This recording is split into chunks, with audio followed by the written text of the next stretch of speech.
Why can't women forgive? We all know that stereotype, right? The idea that women hold grudges, that they have an infallible memory for offenses. But that supposed inability is not a defect.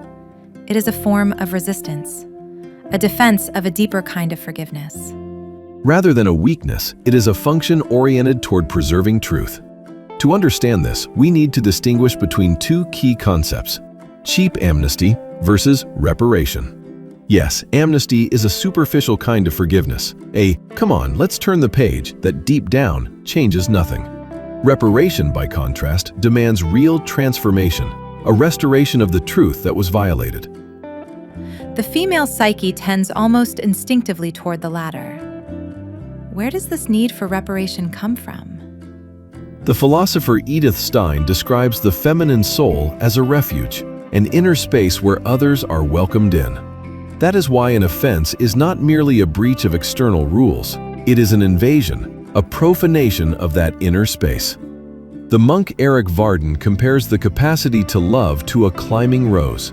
For it to flourish, it needs a structure of truth and trust, a trellis. When an offense breaks that trellis, you cannot ask the plant simply to keep blooming in the mud. It's impossible.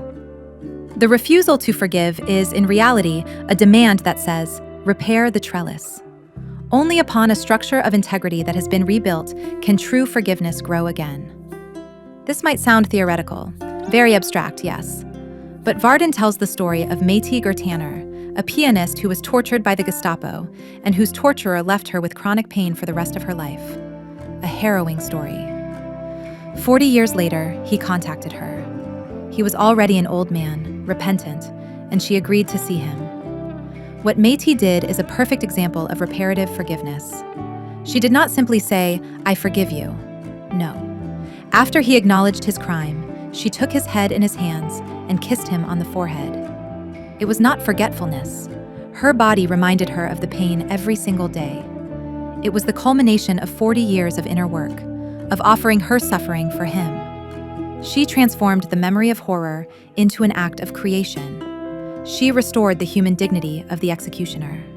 In the end, it is not that women cannot forgive. It is that their way of forgiving is so radically demanding that it can be mistaken for resentment. They do not forgive by forgetting, but by remembering and transforming the wound. Their memory is not an archive of grievances, but the workshop where reparation takes place. Our culture constantly tells us that we must let go, forget, turn the page.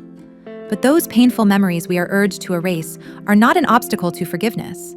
They are precisely the indispensable condition for a true and transformative forgiveness to come into existence.